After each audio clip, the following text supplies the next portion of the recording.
That's what it is. The dark shadows are taking me over. But we need to label these. Okay. Figure out which one goes to where. All right. Well, so I think we should just jump right into it. Let's do it. All right. Let's do it. You're in control of this one, sir. I'm in control? Yeah. Okay. Well, I'll give it a shot. But we're going to talk about Charlie Kirk. Yeah. So there's a lot of other podcasts talking about it. Candace Owens. There's, who else? Ian Carroll. Yep. There's, who's the third one that we listen to a lot? Jesse on Fire. I kind of like him a little bit. There's another YouTuber. Gosh, my mind's going Goes blank. by the Coach. Coach Colin? Yeah, Coach Colin. Yeah. So we listen to him, and there's others. So there's Candace is probably the main one that has Baron Coleman. But Candace is the one that has a lot of theories. Mm-hmm.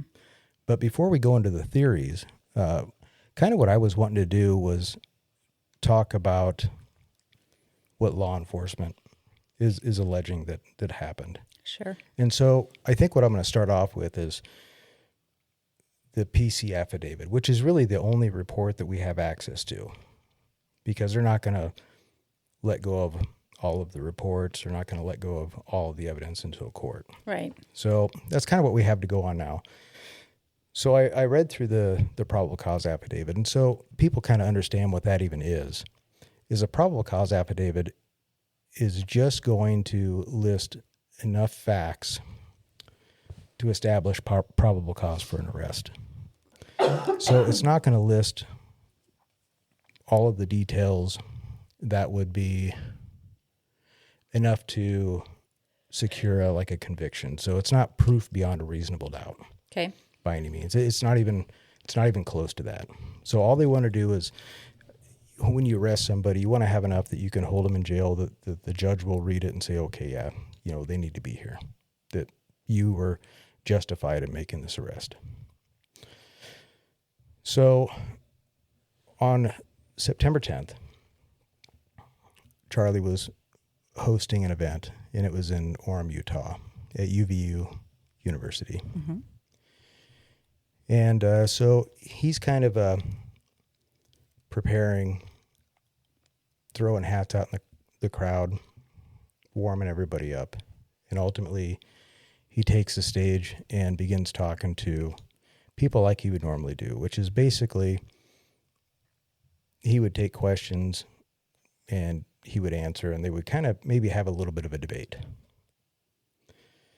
Well, I think it was the second guest in, a shot rings out, or what sounded like a shot, according to law enforcement. And he is hit in the neck, and he dies. So there was a UVU police officer, and this is according to the probable cause once again. I'm going to try and stick to that for right now. That is possibly even up on a roof somewhere. He's at least at a high point. He hears it and he begins to scan around, and he's looking for maybe where the shot rang out. And he's seen over across from the stage a rooftop that looked like it had a vantage point for maybe a sniper shot. And so he goes over there, he inspects the area where he believes maybe the shot came from, and he sees some scuff marks on the roof that might indicate that maybe somebody was there. Didn't find anything else. He didn't find, I think at one time they said there was a screwdriver. That wasn't mentioned, and that they didn't find any shell casing. So, yeah, I remember them talking about finding the screwdriver. Yeah, and I think they've kind of gone back on that. I didn't see it anywhere in the PC affidavit. I've read two of them. There's actually two copies. It looks like maybe an earlier version, and then there's the version that was ultimately turned over to the court, I believe. Okay. And I'm kind of going off of the newest one because it had the most information. So from there, they go into looking at surveillance. And at the initial surveillance that they're looking at, they did notice that somebody was on a rooftop. And it was an individual wearing like a dark long sleeve shirt, some jeans, and they're running and they jump off the edge of a roof.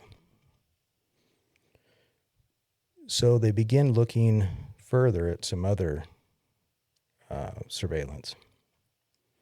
And what they see is an individual that's approaching the campus, and I believe it was from the north. And he walks across a parking lot. He comes up to the road that's by the university. And there's actually a tunnel that goes underneath the road. So he sits at the top of the stairs. He pulls a phone out with his right hand out of his right pocket. Looks like he does something on his phone. They don't state what. Then he places the phone back in his pocket, goes underneath the road, reappears later on the north side of the building that the shot supposedly came from. They watch him walk around the building on the north side of that building to the, I believe it was the southeast corner. I could be wrong, but I'm pretty sure it was the southeast corner. Comes in through the doors, walks up the stairs, gets up on top the roof. There's kind of it must be a common area or something up there. He's in the commons area, and there's like a short wall or a railing, and he crawls over this railing. Now, the whole while he's walking, they notice this kind of a limp. And according to the affidavit, they say it's consistent with maybe somebody having a rifle down their pants. Now, they didn't say that he did have a rifle. They're just saying it would be consistent that if somebody had a rifle down their pants, that they would probably limp like that. So anyways, he goes over this railing and he kind of disappears for almost 5 minutes. Then all of a sudden they see him running towards the edge of the roof. The limp no longer there. He's coming up towards the edge and he gets down kind of into a prone position and begins to crawl to the edge. And about 1 minute later, they hear what sounds like what would be the shot rang out. Okay. From there, he jumps up. He's running back to the opposite corner of the roof. And at this time, they describe that he's carrying now what they believe to be something that would be consistent with the rifle. Once again, consistent with the rifle. They don't say it is a rifle, but maybe something consistent with the rifle. He then jumps off the roof, seems to drop something. He picks it back up, kind of begins to take off at a run, and then slows to a walk, walks across the street, walks towards some trees and bushes, and disappears. And this is the video footage that we've kind of seen all over the This is the video internet. footage that we've seen so far. Okay. So they're using this video footage, and they're trying to figure out if they can identify who this is. This would have been on the 10th. So on the 11th, Tyler Robinson's mom is seeing these images on TV. And she thinks, man, that kind of looks like my son. As the story goes. As the story goes. Okay. And so she contacts the dad and says, hey, doesn't this look like Tyler? And he says, it does. And by this time, they've also released images of the rifle that they believe was used, because they did, when they searched the area where he disappeared into those trees, find what they describe as a 30-06, a Mauser 98, wrapped in a towel. And so they have a picture of this rifle now that's being circulated through the media. Right. So the dad decides he's going to text Tyler and ask him where this rifle's at. He doesn't respond. Ultimately, he calls him. And at this time, Tyler says, yeah, I'm thinking about something to the effect of taking his own life. His dad talks him out of it. They talk to a neighbor friend that apparently was ex-law enforcement, I believe. And then that person talks him into turning himself into law enforcement. So law enforcement then conducts a search warrant. And, of course, they speak to the parents. They speak to the family friend. And they speak to his roommate, which turns out to be his boyfriend, girlfriend. His furry friend. Yes. Yeah. And the friend kind of shares some text messages and a note. Now, something else they found, when they found the rifle, they found one spent cartridge in the chamber, because this is a bolt-action rifle. So unlike like an AR-15, when you pull the trigger, it would expend the round. With the bolt action, it doesn't until you work the bolt. So they found an empty cartridge still in the rifle, and then they found 3 cartridges that were unfired. And on each one of the cartridges, there were some engravings. Yeah. And these engravings are, I'm not going to read them. Everybody's heard them, but right. Apparently they're consistent with, sayings off of a video game, lyrics in a song like the Bella Ciao, Bella Ciao, Bella Ciao, Ciao, Ciao. Yeah, and all of this information that you've said is all in this report. Yeah, and it's a little more detailed. Like I'm kind of skipping through it. There's maybe some. Did some they fine describe details. kind of what they're seeing in this, like you did in this report? Yeah. Yeah. Okay. So this is what they're saying. So anyways, they talked to the roommate, the boyfriend, and he shares some of these text messages. And so some of them go like, let me see if I can find one of these. Something to the effect of, hey, have you seen what's going on? You know, that was me, so on and so forth. Everybody's also seen all of these. Yeah, those are the ones messages. that got leaked, yeah. Yeah. And so now, ultimately, he's in custody, and that's kind of the story they're going with. I think they probably have more surveillance that they haven't released. They've probably released what they feel was necessary, because now that they have him caught, and one thing that I kind of disagree with, I wish they would, if they have a little bit more, just let a little bit more, especially with all of the theories that people are coming up with. Mm-hmm. So, but now that I've kind of gone through the story, now that you've set the scene, yes. So the thing that's kind of getting scrutinized with podcasters, with their theories, is basically they're just questions, because they're seeing things that don't make sense. Right.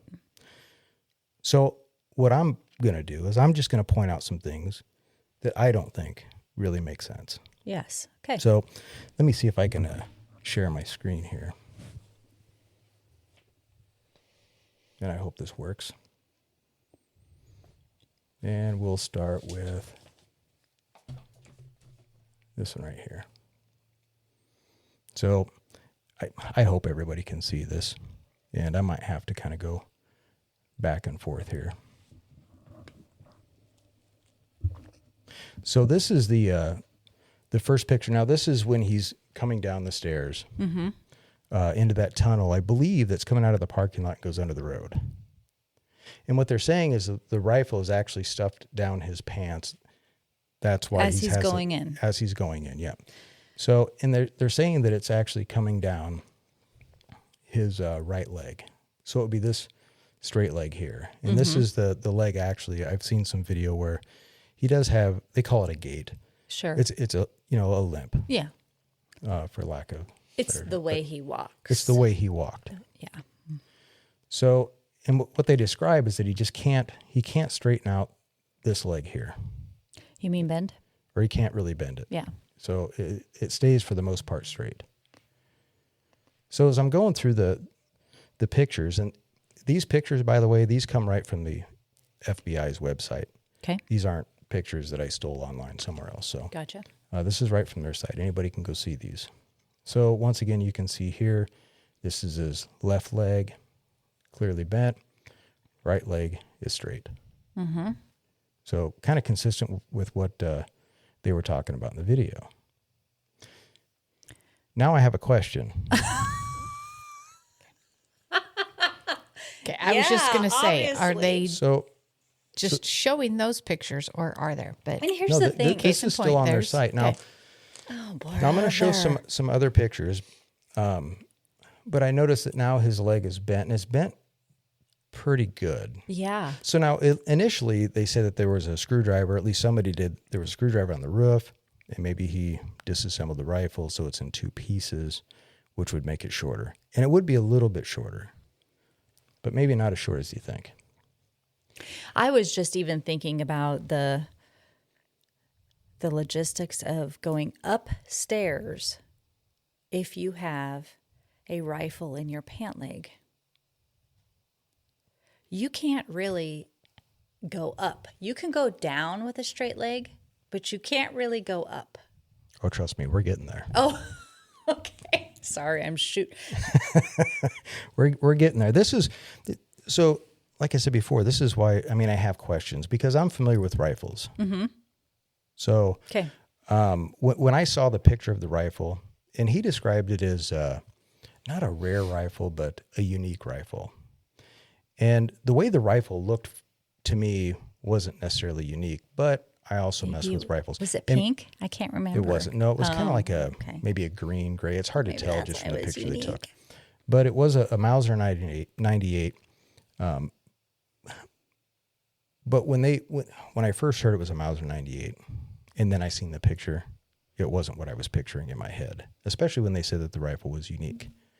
So, but anyways, I went through some of the pictures. Once again, he's wearing this backpack, and I'm like, okay, well, maybe it's kind of coming down his leg here. I can't really tell. The pictures aren't the greatest.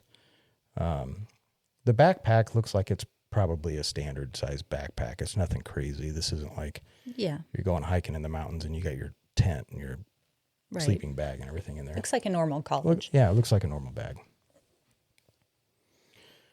So I had to try it. Oh, now, I'm like, who is that? Yes. Now, I just want to point out that Disney is in no way a sponsor of this podcast. Oh, gosh. But at the time, it was the closest bag to me. Gotcha. So what I actually did is the first time, I actually have a rifle that's about the same dimensions, and we're going to get into that, and I broke it down. I removed the stock. So one thing I did hear from other videos is, he couldn't have taken the rifle apart because you'd have to be a gunsmith and you have to take tools. Now, that's true if you remove the barrel from the receiver. But you can break down a rifle such as the one that they had pictured, and I'm going to show that later, without taking the barrel off of the receiver. The barrel and receiver be in one piece, and you can take two screws out, and the receiver will separate from the stock. Okay. With the barrel attached. So, but I had to try it. So this is actually a picture of me with a rifle down my pants, and you can see it just stops right about my knee. It's actually a scoped rifle too, and then it kind of comes up my back. But I don't have the stock with me, not in this picture. And as you can kind of, see a little bit. I mean, it's actually fairly concealed, minus the scope that's sticking right here out from underneath my bag. And then once again, you can really kind of make it out here. Yeah. So now, granted, in the pictures that they had, they were pretty grainy, so you couldn't tell. Maybe it was apparent. Maybe it wasn't. I don't know. But in the pictures I took, you can definitely see where the barrel is coming down. You can kind of see maybe a part of the barrel in the scope before it gets to the receiver.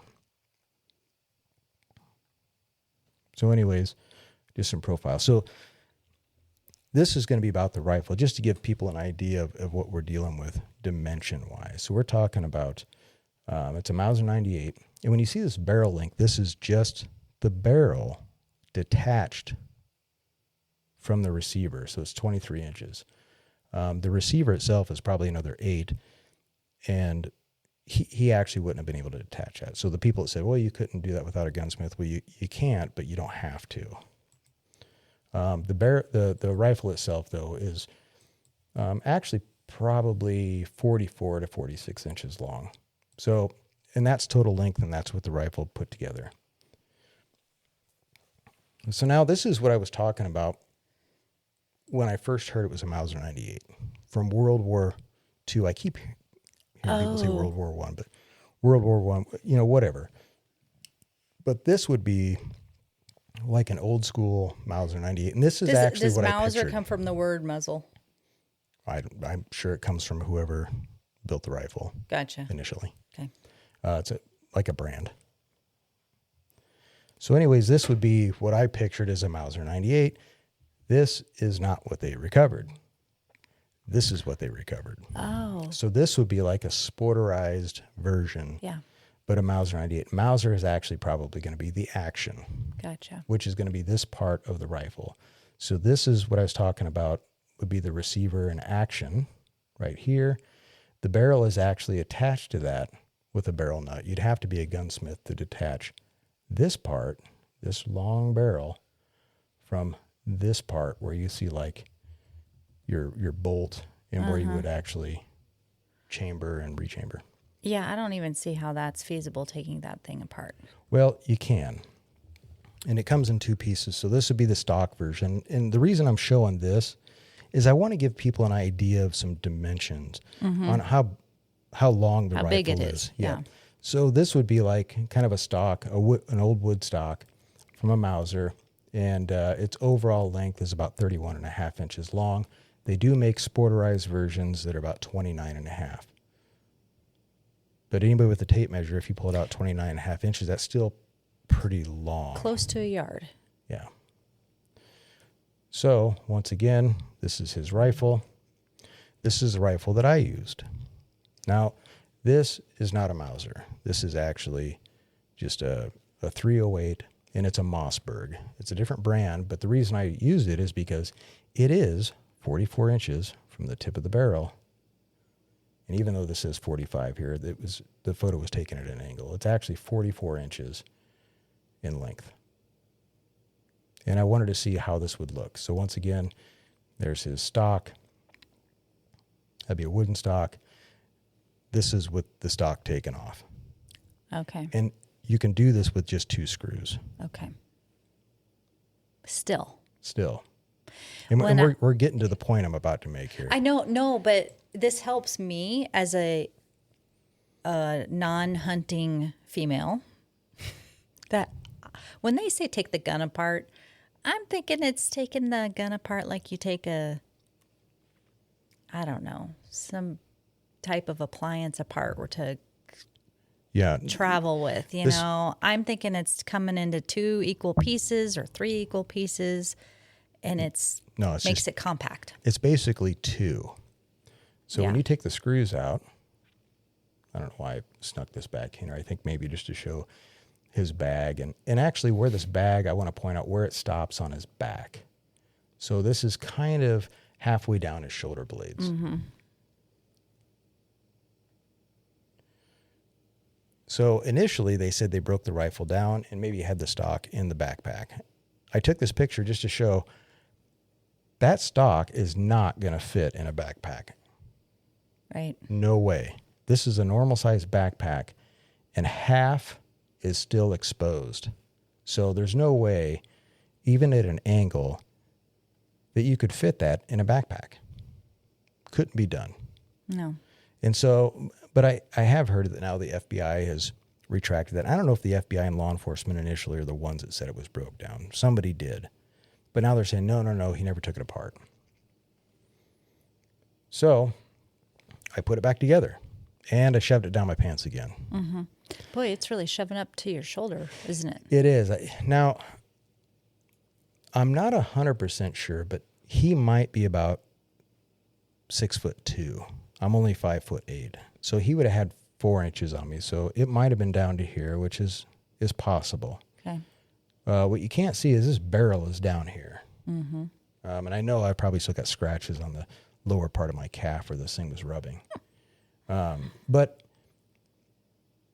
if you can kind of see the scope here too. So with a 44-inch rifle on a guy that's 5'8" anyway, the stock is going to be clear up to the shoulder, not concealing that very well. And the barrel is all the way down here, just about to my ankle. Mm-hmm. And then you can kind of really, anytime I bend it all, it really pops out. So you can see. Oh, sure. It's actually popped out here. It's popped out up here towards my shoulders. And it's kind of hard to see, but it actually is kind of pressing against my jeans towards the bottom. And here I put a backpack on just to see if I could cover it up. You can still kind of see it there, but it does here on the back of the leg. If you bend in the slightest.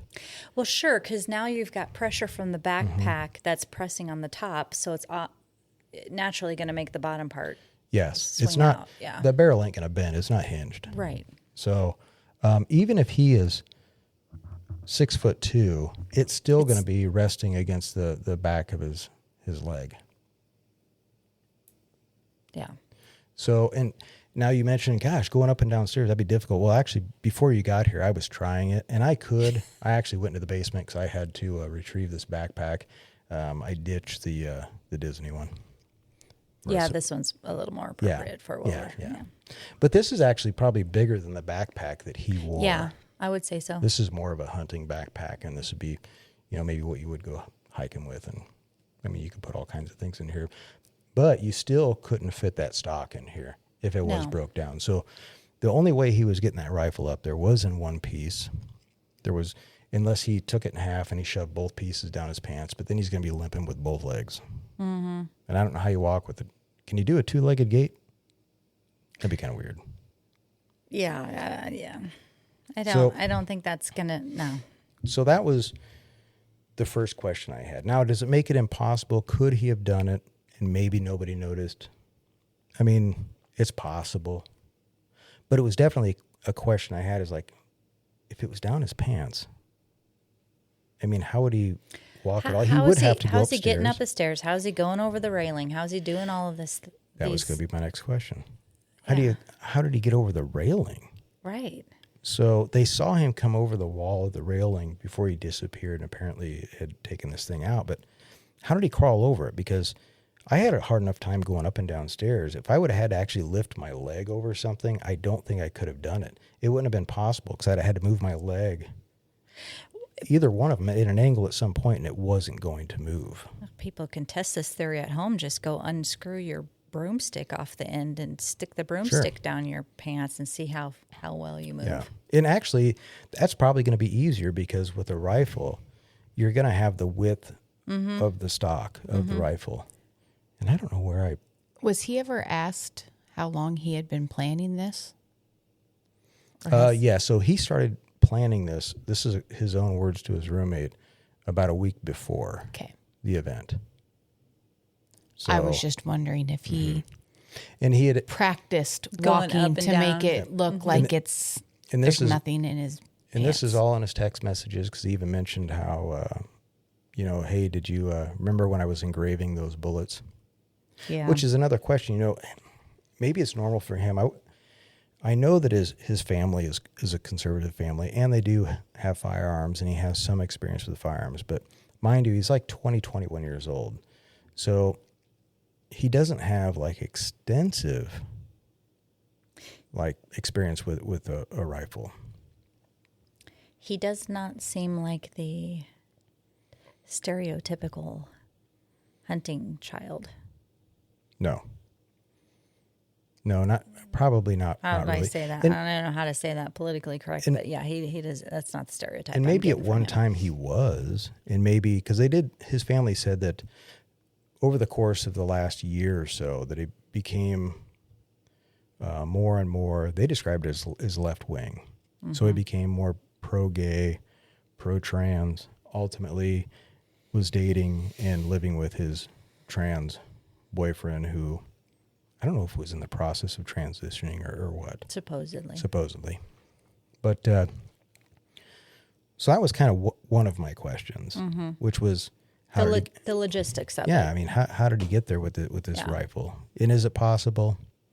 I guess my ultimate conclusion, it's possible, but It's not going to be as easy as they described it in their report of what they witnessed. I think it would have been a little more difficult because also it took me and Marissa to get that rifle down my pants, by the way. And he supposedly did this by himself. So he would have had to also think about this, get out of a vehicle at some point with the rifle not down his pants. That means he had to put the rifle down his pants outside of the vehicle. And even if he ran into the bushes and put it down his pants, he had to carry the rifle to the bushes, which, I mean, is still possible. Marissa, you look like you were going to say something. It took both of us to get the rifle out of your pants. That's true. And I So probably... he would have almost had to completely undress to... Now, he was behind that wall for like 5 minutes. And in 5 minutes, you probably... Well, maybe he did undress in 5 minutes. So He probably could have got it out of his pants. But that's just one question on this whole deal. I've got a lot more. So now I want to get into... Let's go into your next. Yes, which is going to be the alleged shot itself. So this is Charlie Kirk sitting on stage. And I'm not going to play a video. I just have screenshots that I took. Right. And I'm not going to show anything gory. So if YouTube or anybody, just so they don't take it down. And actually, I didn't need to for what I was wanting to show. Yeah. So as I was watching the video, I watched it a bunch of times. And I would watch it frame by frame. Now, this was probably taken with a cell phone. It was probably taken at 24 frames per second. So 24 frames is all you're going to get out of each second of video. Mm-hmm. And I was able to break it down into almost 24 frames. I think I got 20. So I must have skipped a couple, but it isn't going to matter. So you can see Charlie sitting here. He's holding his mic. This right here above the F on freedom, this little black thing is a magnet on the back of a wireless mic. And I think I got one here. Hold on.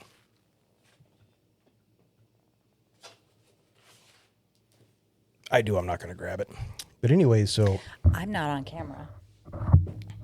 Just take your headphones off. You actually are on camera. This is actually a split screen, but you just can't see it. I think anyway. It's okay. I'll walk in front of the camera. Yeah, just don't. Nope. No? See that gray box? Yeah. This one. That one. Just And don't actually, trip on the cords. look around. Is there a bigger box that looks like this? This No. is my small set. That's fine. It's not out here. No. Yeah. So just don't trip over the cords as you go back through. This would be a really, really small version of what he's wearing, just so people can maybe see. And I'm going to go back to my regular screen here. I'm going to shut off this for just a second. Figure out the equipment. So this, if anybody can see that, is probably the black you see. It's just a magnet. Hold it right. Right here? I can hardly see it. You got to YouTube it, Mike. Yeah, you got to put Is that how they here, do that? put it in front of my hand. Be the Do it influencer. like that? just okay. I have to teach Or you. like that peach Okay. lady. The peach lady does this. I think they might get it. I don't know. Yeah, it's you're- pretty little. So let me go back to this. You have a bigger one, yeah. Yeah, this one's It's little. exactly This like- one's tiny. Yeah, that's what I normally hear. So anyways, he's actually got the mic is on the inside of the shirt. The magnet is on the outside. That's interesting because I would have assumed it would be opposite. Yeah, well, sometimes they wear the mic on the inside just to kind of hide the mic. It'll still record just fine. Interesting. So let me put this back in Interesting. here. And then the other thing I want to point out is just the shirt itself. So he's seated, he's holding his mic. The shirt is laid flat against his chest. You can see freedom is pretty much straight across, and he's got the magnet on the mic is just above the F. And what I was paying attention to was the shirt at the moment of the bang. Mm-hmm. And so we'll kind of go through this frame by frame and just watch his shirt. The mic is down. And there. Mm-hmm. So we'll go from here to here. And the direction of the shirt. Now, he shot in the side of his neck over here. That's at least where the wound was. So they're alleging that he was shot here. And what I'm trying to get past is when I watch this video is, why does everything flow up? And it starts down here. If you watch these creases, they disappear. Boom, they're gone. And you can see there's this bulge. Now, something else I want to point out. His face is pretty clear. Obviously, he's got, the 3 o'clock shadow thing going. Now, all of a sudden, there's this blur. Now, I don't know if this is a motion blur. It's possible. But his whole body, this is moving. This part of his head's moving. It's not blurred. I was going to say His arms are the whole moving. thing would be blurred if it was him. I want you to, something else I want to point out here. If someone says, well, that's obviously motion blur. You can read freedom here. You can read freedom here. And look at how far this rose from here to there, how quickly. his face only goes from here to here, but all of a sudden it's blurred. So my question is that a motion blur, or is that something else? Is it like what would be put off like a mirage from some sort of a blast? I don't know. See, when I was trying to describe it to Parker, I was telling him what you were working on. I described it as like a heat wave. Kind of, yeah. So like when you see heat, like if you have your oven, if you're cooking something, you open your oven, you can kind of see a heat wave. Correct? Mm-hmm. Right? Could be. And actually, or even like you said, the mirage, or when you're driving on a hot summer day down the highway and you see you can kind of almost see your heat wave in the. If you ever watch a video of like the blast radius around a bomb, and you can actually in slow motion you can see that blast radius as it expands out, and it looks like a mirage or a blur as it goes. Mm-hmm. And so that's what I noticed, and I thought, well, that's weird. But I also noticed that the shirt really jumps up, even his collar jumps up, and I thought, well, maybe it's his necklace. But once again, why would his necklace jump up? Like he's going like this, he's arching his back.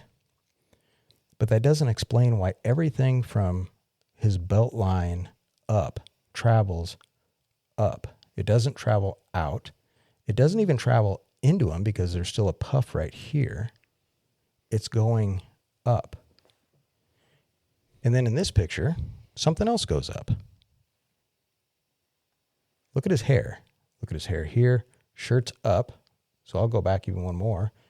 This is before. Huh. This is the shirt's coming up. You got that little blur on his face. Oh, now his hair's blowing up. Now his hair's blowing up. And there's a bigger arch in his shirt. Not back. And yeah, the arch in his shirt is, once again, everything is going up. Everything's moving up. Even this microphone, which was down here, is now up. Uh-huh. Now it's starting to come back down. It's starting to relax. You can still see a bit of his mic. There's still a little bit of a blur on his face. But I would also point out that this is moving just as fast, but it's moving further than his face is. It's not blurred. I can still read freedom. And then all of a sudden, the speck here. But there's something missing. Oh, yeah. The mic appears to be gone. Now, is it possible that it folded under his shirt a little bit? Maybe a piece of his shirt is concealing it. It is possible. You can kind of see something here. And then as I continue on, and I'm not going to show any of the gory stuff, I promise you. That's about as gory as it gets right here. And then it goes over, and then, of course, I blur it out. But I don't see the mic. Gone. Yeah. His hand is in the way here, but just to go through, you can kind of see, as I go through the slides, the motion. I would also point out something else. Look at the time at the bottom. Here we're at 5 seconds, 5 seconds, 6, 6, 6, 6, 6, 6. And it continues on 6 as I go through. So this is all within a second. That's a good thing to point out because... before I hit to 7. Yep. I'm at slide 47. This starts at slide 30. So that's 17 slides. So I'm probably short a couple within, if it's a 24 frame per second camera. Mm-hmm. But the main thing I wanted to point out is the fact that everything is moving up. Even this mic, look at this. These mics aren't light. And the mic he's using is bigger than my mic. Right. So it's heavier. And so if that's traveling up to his neck, why is everything, even that has weight, why is it traveling up? Now, I'm not suggesting, I know there's a theory that there's, some sort of a bomb or something in the mic. And I have a question about that too, is once that bomb were to go off, I would think it would jettison this magnet pretty quicker than like I What would think it's it'd be doing. gone there. But the other thing I noticed is even as his shirt relaxes, I don't see any damage to the shirt either. So that was my other question is if the bomb is under the shirt, I don't see any damage to the shirt. I don't see a tear. I don't see anything. I don't see any burn. I see nothing. Which makes me think maybe it was on something on the outside. But what doesn't make sense is the fact that he was shot from an upward angle. Now, remember, he's actually down. He's in like a, kind of like a pit. Right. And the supposed shooter is up on a roof. So you've got a pretty decent angle and it's about 160 yards away. So that shot would be down. So even if I heard someone say, well, maybe just the bullet going by into his neck caused like a draft. Well, that would push it down. It wouldn't suck it up. And to me,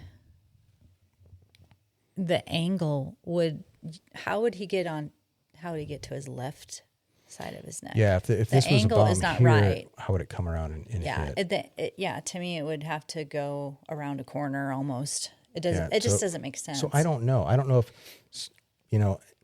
once again, this is just a question. I don't know. It hasn't been court. Maybe they're going to present evidence and testimony that proves that it was a rifle.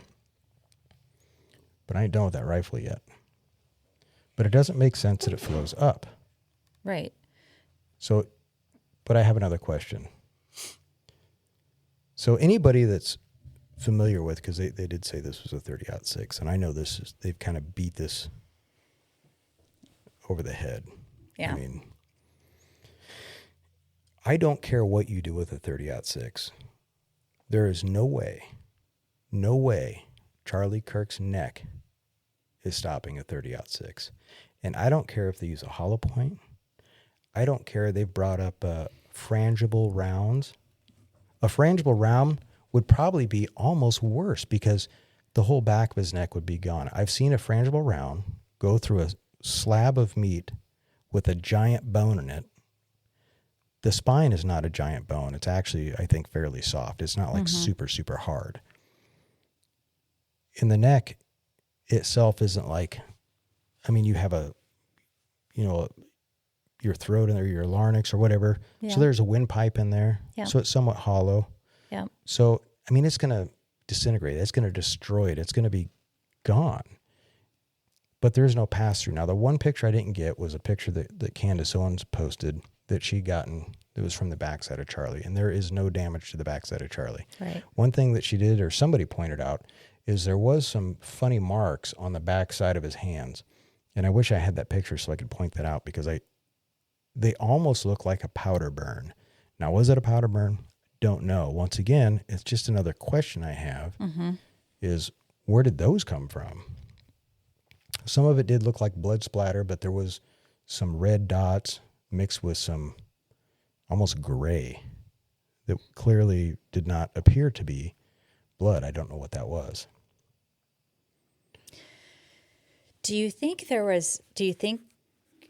had something like attached to his waistband, his belt, something that was tucked under his shirt that could have projected upward like that? I got to be honest. Or could it have been his necklace that would have? Where do we think this puff of air is originating from? I don't know. Is it down here? Is it mid chest? Is it?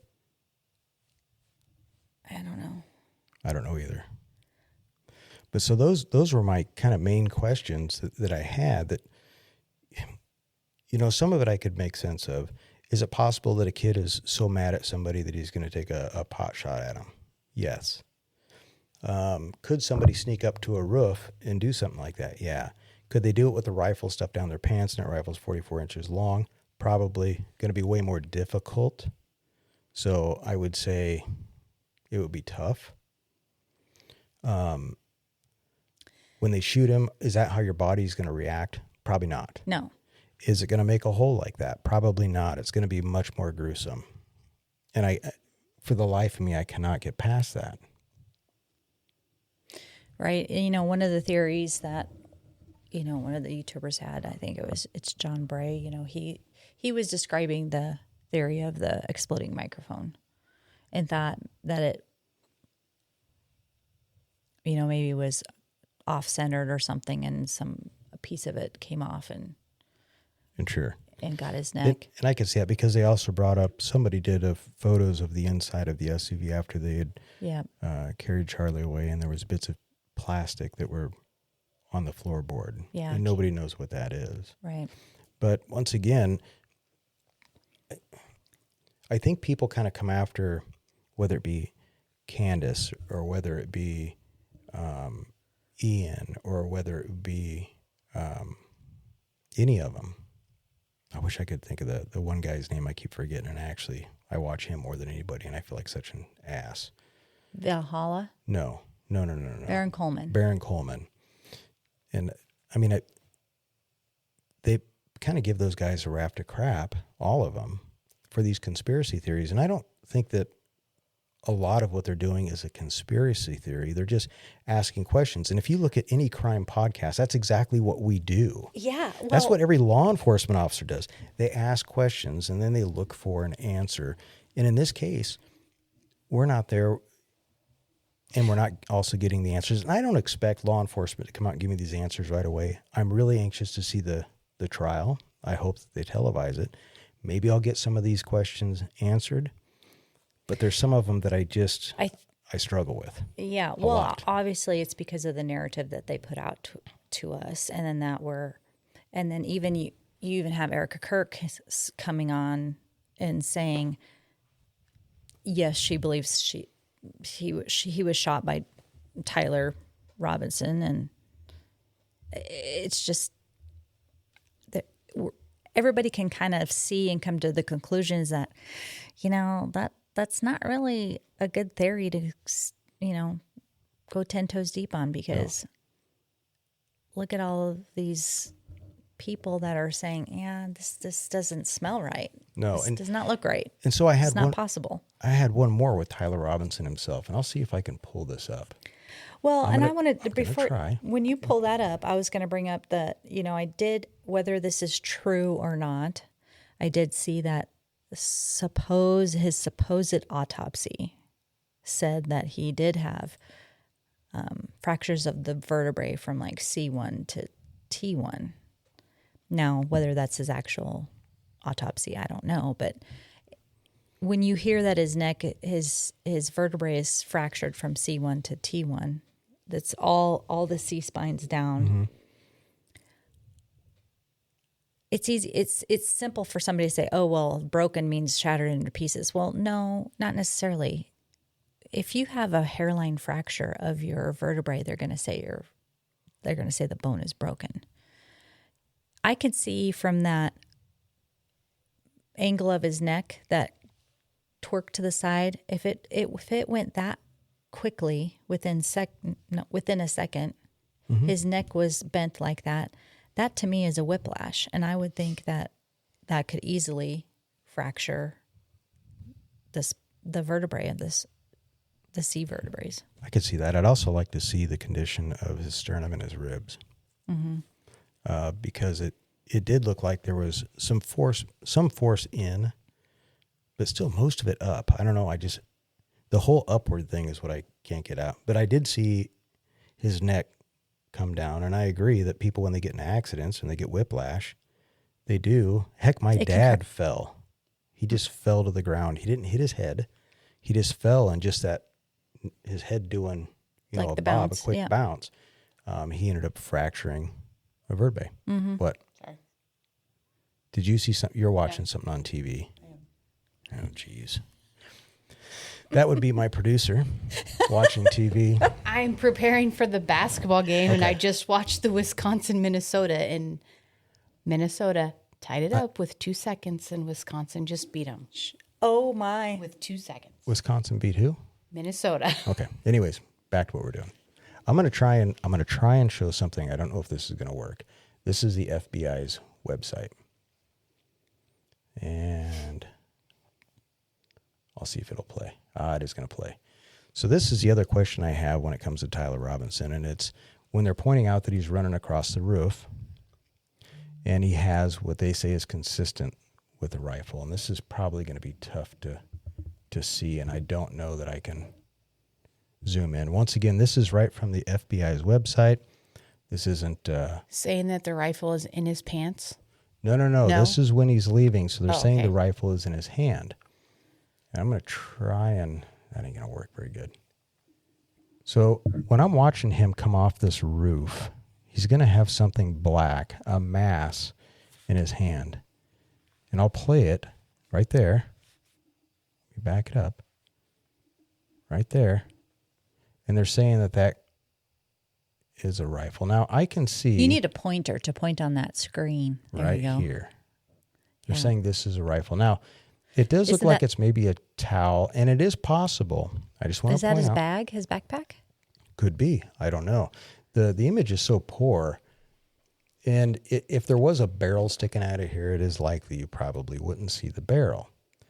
But I want you to pay attention to this black mass the entire time he climbs down, jumps, and then he begins to take off running.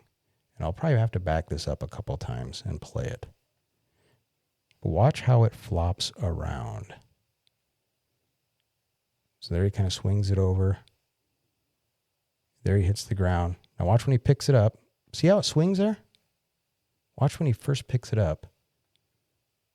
See how you see that? Watch right in here. Watch this black thing. It'll kind of swing like this. And then look how he's carrying it right here. He's carrying it like you're carrying a bag and you're taking off running.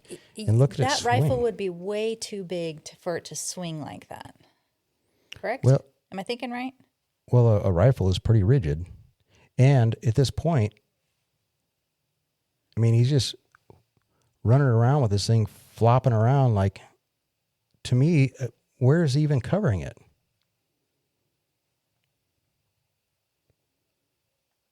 I don't see it. And so then this video continues. I think they'll show this coming one more time. And once again, paying attention to this bag or towel or rifle, whatever it supposedly it is, and how it kind of flops around. Did he have a sweatshirt on in the first pictures? I don't think so. But see how it's just flopping around. Nothing's wrapped. And you would think there's other people here. There's people in a car here. Nobody notices. That's weird. See how it's kind of swinging? It's just swinging with his leg. I'd also like to point out, it looks like he has a gait. And that rifle, watch when he starts walking. Look at his walking. See the gait? But he limped when he jumped off. If you watch after he jumps off, when he gets up, he's like limping like... Mm-hmm. Like he hurt his like he ankle. hurt his leg. Yeah, like... So... Like he hurt his ankle the jumping gait off. that they were talking about before, is it something that he had? I don't know. We'll watch again as he gets up and he begins to walk. See, he kind of limps there like... And you don't see what... After they play this, it'll go back to the walking again. But yeah, I think I did see an initial limp, like a gait.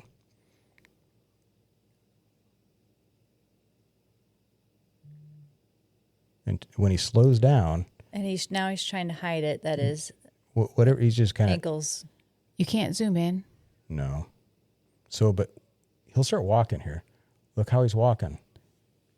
It's too far away for me to see. I would encourage anybody to go to the FBI's website and just look at it. It's not a normal walk. There's a bit of a gait. Now he's kind of walking normal. But he's just walking across the street. So that was the other thing that I kind of questioned. Let me get over here.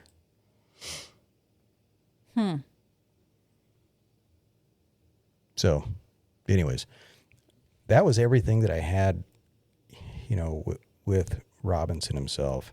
and with the rifle. Yeah. The math ain't mathin'. Not too good. not for me anyway. So I don't know that I had anything else for slides. Let me see. Nope, that's the end of that slide. At one point, I think it was Baron Coleman had pointed out that maybe it was him. I can't remember. There's so many that I watched. Had pointed out that they had seen something fly up to the ceiling of that tent. Yeah, and I meant to take screenshots of that and add that, but anybody can go back and you'd have to find the podcast that Baron talks about. But yeah, you can see something small in color. I don't know if it's black or gray or whatever, but it looks like it kind of goes flying through the air. Mm-hmm. Now, could that have been the magnet off the microphone? Possibly. Mm-hmm. Could it have been a piece of debris from something else? Also possible. These are, again, questions we don't know, but they raise a question. And then that doesn't seem consistent as in law enforcement terms. Let's say it was the magnet from the microphone. Mm-hmm. How much force would it take for that magnet to fly off?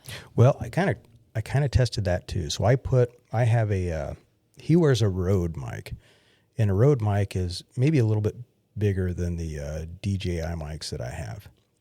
Hold on. Excuse me. Anyways, so I put one of those mics on, and Marissa and I were in the house, and I was kind of flinging my shirt around trying to knock it off, and I couldn't. And then I even had Marissa grab the mic, and I had the mic on the outside just so we had something to grab onto. And I said, pull this thing off my shirt and see how hard it is to pull off. And she couldn't get it to let go until my shirt was stretched out as far as it would go to where I couldn't stretch any farther.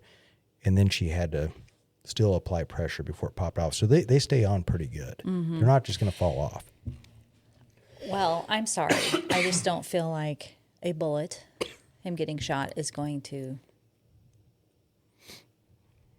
blow his microphone off or the magnet off or...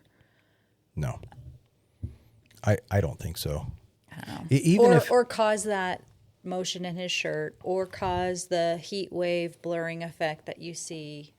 I don't think that's coming from a bullet. I don't think so either. That's why I don't buy any of that. But like I said, I'm just I don't know anything so about am I. Guns. I mean, so I've shot a lot. Even though I've shot a lot of guns, I've never shot a person. But I know how things react when they do get shot. And I know enough that if you're shot at an angle from forward, and a bullet is traveling fast, we're talking about 2,000 feet per second, that when it hits you, it's gonna pierce through you like through butter. I mean, it's just like nothing. It's not going to affect your clothing. You watch movies and people get shot and they fly backwards. That doesn't happen. You shoot somebody. There's times where they don't even realize they've been shot. They don't move. Yeah. So I'm watching the video. He runs across the roof just fine, like nothing. So I think his limp is from jumping. And to me, it looks like he still has the backpack on and he's carrying like a hoodie or a towel or something. And it could be a towel. But it looks like he wasn't has there a towel found? There was a towel found. So this was this was just a theory. Once again, this is a theory just based on what I observe through videos, things that are available to us. Mm-hmm. Right. So I thought, well, is it possible that he initially had that rifle with him? He kind of maybe chickened out. He thought, I'm going to go check this out first. And he left the rifle in the bushes after he went through the tunnel. Goes over, dumps it in the bushes. Then goes up on the roof. Sees what goes on. Freaks out. Thinks, oh shit, I got to get out of here. Runs across the roof, jumps off the roof. Has a towel that was maybe in his backpack. I don't know. I mean, I don't know. These are all just, once again, they're all questions, but nothing makes any sense. The dots aren't connecting for me, at least with the narrative that we have. Now, are they going to maybe connect some of those dots in court? Possibly, I don't know. But at least from the information that's available to myself and everybody else who's asking questions, then none of this adds up. Yeah. So, I think he was a paid actor that said, okay, you're going to go here at this time, and you're going to go across the roof at this time and stay here for a little while, and then all of a sudden, then we need you to get out of there fast. Well, this isn't going to be our last episode on the Charlie Kirk thing, because I think we're going to have a lot more. I want to follow up with some of its theories, and some of it is stuff that's actually happening. Now, does it mean it's actually connected to the shooting itself? Not necessarily, but it does look like there's some things going on behind the scenes that is weird. And you saw something tonight. Well, I listened to Candace Owens' episode tonight, and of course this is recorded on January 13th. So I don't know when we're going to post this episode, or when you're going to post this episode, but tonight's episode she talked about somebody that we talked about in our last few episodes, which is this Satanist Colonel Michael Aquino. And before anybody shuts the podcast off, I was like, oh God, here we go with the Satanist stuff. I have some slides. You do? Yes.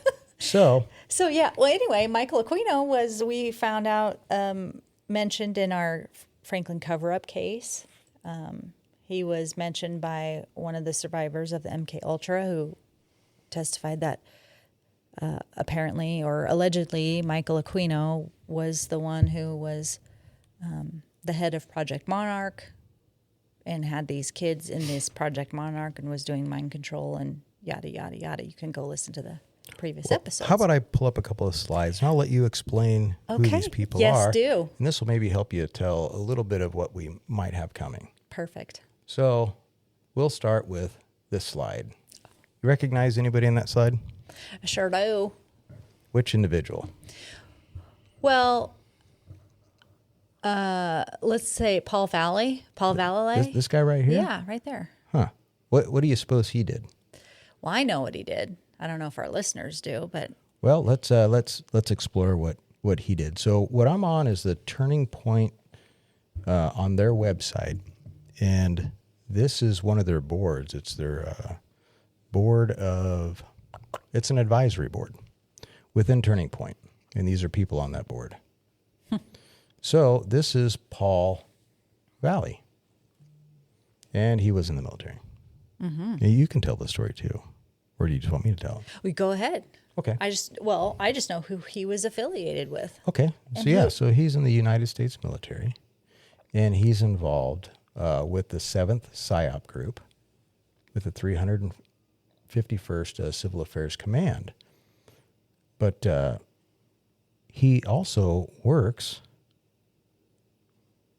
with this PSYOP of mind war. This it's like maybe a report or something of that effect. It's something that was put out by him and another individual, Michael Aquino, founder of a Satanist Temple of Set. Well, who's Michael Aquino? Well, this is Michael Aquino. Looks like a really nice guy. I really dig. I'm going to work on getting my eyebrows like that. You see his eyebrows? Yeah. They are awesome. Not so much. I really like it. So, yeah, he's also in the military, which I thought was weird. Of course, maybe the military has to look past what a person's religion is. But, his religion happens to be Satanism, but not like normal Satanism. So he belonged to a normal Satanist church, but it turns out those Satanist churches aren't Satanists. Satan enough. Yes, because they don't believe that Satan is a thing. He's like, basically like their mascot, but he's not a real being or a real spirit. He's just kind of like, something else. I don't know. But he disagreed with that because he thought, nope, Satanist is a real thing, person, like God. Like God. And so he did like some sort of a seance or whatever, and he summoned Satan, and Satan came and talked to him, kind of like God talked to Jesus. And he said, hey, you need to start your own church because you get me. You get me, man. You get me, man. So that's when he broke off and he started the Church of Set. The Temple of Set. Temple of Set. Mm-hmm. So anyways, I just thought that was interesting that you have Turning Point USA, Paul Valley. Paul Valley was ex-military. Paul Valley was also with the PSYOPs, and he was also affiliated and wrote a book. Didn't they write a book? Together with a Satanist. I found some when we were... Sorry. Go ahead. How long has Paul been on the board? Do you know? Does it say? I didn't ask him. No, it didn't say. Smart ass. But, really it just comes down to, so Turning Point USA is supposed to be a very, very, very Christian. I mean, don't they have it makes you wonder why you have this gentleman who's affiliated with Michael Aquino, who is 100% a Satanist and who is working in the PSYOPs program. Now, in researching for the Franklin cover-up and looking at Michael Aquino, I mean, he did not hide it one bit, and he talked about the programs. He talked about the PSYOP programs. He said, he basically came out and said, everything that you read or hear is bullshit. It's all a PSYOP game. Everything's a game. Nothing you read or see is true. And he went on to say and admit that 9/11 was a PSYOP. Oh, something else I didn't mention. Basically. So, I mean, it's very interesting. And he, in our last case, the Monarch Project and all of that, they did all these things to children. And I think that's where Candace is leading into. I mean, she hasn't come out and said it yet, but we're just putting all the pieces together of how these people are all connected. And it's not good. No. And something else I thought was funny about this Paul is I'm kind of going through his, and I don't know that I have it up anymore. I don't think I do. I'm not going to try and find it. But if you go to his Wikipedia, he is a really, really big supporter, follower of QAnon. Interesting. So I just thought that was, anyways, if everybody's like, you guys are into your conspiracy theory. Well, there he is. There he is. And there he is. So not to get into the whole Candace Owens thing, because, there's people that are with believing what Candace is saying and following her. And then there are others that are completely against her and think she's talking out of her ass and, whatever. We won't get in the whole Israel thing of it, but in previous episodes, she's mentioning the Egyptian planes and all of the planes that have followed certain people of TPUSA. But interestingly enough, and I don't know if this is connected or not, it's just maybe an interesting coincidence, but Set, when you talk about the Temple of Set, Set is an Egyptian god. Set is the god of chaos. And so it's just interesting that this Michael Aquino, his idol, is the Egyptian god Set, who is about chaos and evil and all of this. He names his satanic temple after this god. And it's just weird that you have all these Egyptian planes now, and it's tied. Do you see where I'm going with this? Maybe it's a coincidence, but it's just weird. Once again, these are all just questions. Questions. They're questions. It's weird coincidences that we might pick have. Up on? Yep, Candace might have. people just have. So I know people are kind of picking on, and I'm sure people are going to pick on us for this podcast. Well, but sure. they're just, any time that somebody, especially as high profile as Charlie Kirk is, and he's assassinated, and the details that come out are few, and there seems to be holes, there's going to be questions. Sure. And I think everybody needs to ask questions. I think they should ask questions whether it's Charlie Kirk. I think they should ask questions whether it's government. I think they should ask questions whether it's shady business practices. If nobody ever asks any questions, then people are just going to run amok along with your government, and they're going to do what you want, and it's no longer going to be a republic or a democracy, and there goes your freedom. There's a reason we have a constitution with the freedom of speech listed as number one. Mm-hmm. Yeah. And, you know, it's just interesting to me. I like mysteries. I like, you know, trying to put pieces of the puzzle together. And her bringing up this whole Michael Aquino thing, and then also knowing that he did some of his PSYOP programs at Fort Huachuca, which was also mentioned. It's kind of a big blow-up thing now. Sure. And to know that, okay, Fort Huachuca is known for intelligence and PSYOPs. It's just maybe a little too coincidental. And we already covered a little bit on Michael Aquino as it relates to child trafficking and within the Franklin, which is funny when you pointed out that she brought up even the Franklin. We're like, well, we just covered that. I know. It's just a little bit weird how we just got done covering the Franklin cover-up. She happens to mention it in her episode today. And, you know, he's affiliated with these daycares. The Franklin cover-up is affiliated with a school for troubled boys or programs, after-school programs for troubled kids. Yeah. Anyway. Well, there'll be a lot of questions, and maybe in a few episodes we'll get to explore some of those. Yeah. So. Anyway. Anything you want to cover?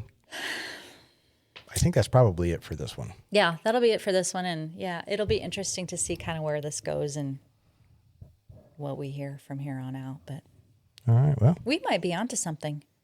Let's wrap it up. You never know. All right, adios. We'll see you later. Bye.